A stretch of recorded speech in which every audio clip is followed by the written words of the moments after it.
जयराम रमेश जी और कांग्रेस का मासूमियत से अपने आप का पल्ला जॉर्ज सोरोस के बयान से झाड़ने का जो एक प्रयास किया जा रहा है वो नहीं चल पाएगा, क्योंकि जयराम रमेश जी, आपको तो मूवी के टाइटल अच्छे लगते हैं। ये हम आपके है कौन नहीं, ये हम साथ साथ है का एक परिचायक है। जिस प्रकार से प्रवीण चक्रवर्ती कोई छोटे मोटे नेता नहीं, राहुल गांधी के खासम खास ने जॉर्ज सोरोस के एजेंडे प्रोपेगेंडा को ट्वीट करके उसको प्रोपेगेट करने का काम किया है। ये कोई पहली बार नहीं है ऐसा उदाहरण सामने आया है कि इस प्रकार का भारत विरोधी एजेंडा उठाकर भारत की बदनामी पर और भारत के संवैधानिक संस्थाओं की बदनामी पर कांग्रेस उतर आई है, केवल और केवल एक व्यक्ति के विरोध में।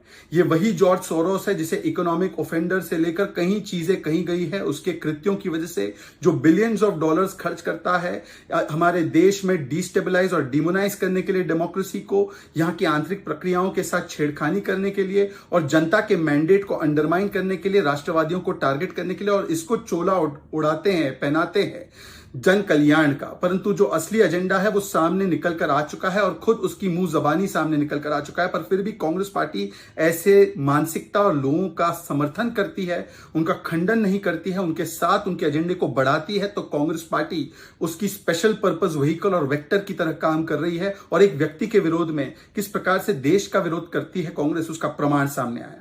Congress Party and Jairam Ramesh's belated attempts to distance themselves from the statement of George Soros, which unveils his intentions to destabilize and demonize Indian democracy, won't cut any ice. Because Mr. Jairam Ramesh loves movie titles, it is not Hum Aapke Hai Kaun, it is actually Hum Saath Saath Hain.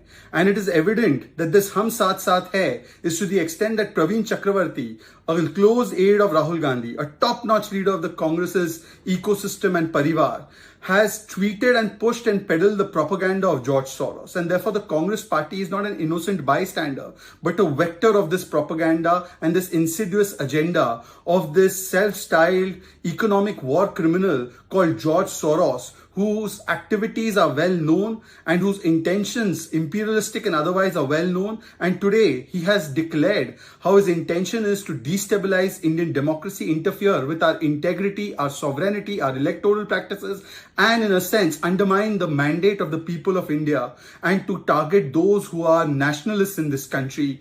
This agenda has been exposed by his own statements. It was going on for many years under a garb of philanthropic exercises where many people from various places had been co-opted. But it is unfortunate that the Congress party too peddles, pushes this narrative, and it does so perhaps because it is a vector of George Soros's malified intention and hatred of one.